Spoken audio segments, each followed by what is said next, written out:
નમસ્કાર. પરીક્ષા નજીક હોવાથી વિદ્યાર્થીઓ માટે સફળતાનું શક્તિશાળી પ્રતીક એજ્યુકેશન ટાવર વિશે આજે જાણીશું. એજ્યુકેશન ટાવર, જેને પેગોડા પણ કહેવામાં આવે છે, એક ટાવર માત્ર શો પીસ નથી, પરંતુ જ્ઞાન, બુદ્ધિ અને એકાગ્રતાનું પાવર હાઉસ છે. તે બ્રહ્માંડમાંથી જ્ઞાનની ઉર્જાને ખેંચીને એક જ જગ્યાએ કેન્દ્રિત કરે છે. તેનો પાયો પહોળો છે અને ઉપર જતાં સાંકડો થતો જાય છે, જે સ્થિરતા અને ઉપર તરફથી પ્રગતિનું સૂચન કરે છે. તે ખરાબ આત્માઓ કે નકારાત્મક ઉર્જાને કેદ કરી લે છે અને આસપાસનું વાતાવરણ સુરક્ષિત રાખે છે.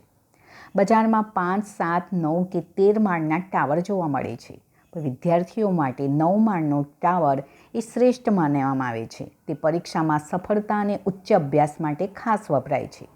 જે બાળકોનું મન ભણવામાં લાગતું નથી, જેઓ વાંચેલું જલ્દી ભૂલી જાય છે, તેમના માટે આ ટાવર ખૂબ જ ઉપયોગી છે.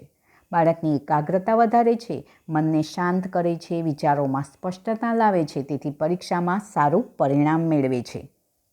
વિદ્યાર્થીએ આ ટાવર પોતાના સ્ટડી ટેબલ ઉપર નજરની સામે રાખવો.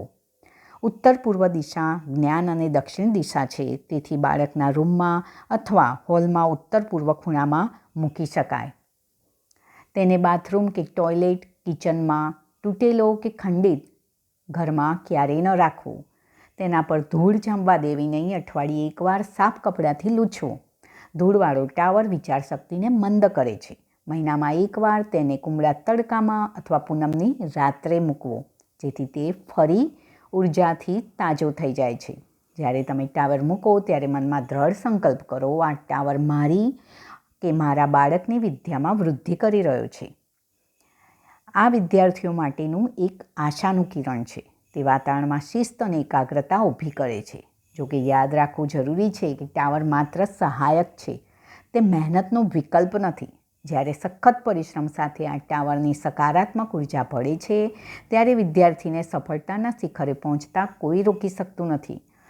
શિક્ષણમાં શ્રેષ્ઠ પરિણામ માટે આ એક અચૂક ઉપાય છે. ક્રિસ્ટલ કે લાકડાનો ટાવર વિદ્યાર્થીઓ માટે અતિ ઉત્તમ છે. સારું, ત્યારે બધા માટે શુભેચ્છા. આ ટાવર રાખીને, મહેનત કરીને વિદ્યાર્થીઓ ઊંચાઈના શિખરો સર કરજો. All the best. જય શ્રી કૃષ્ણ. મારો વિડીયો પસંદ આવ્યો હોય તો શેર, લાઈક અને સબસ્ક્રાઈબ અવશ્ય કરજો.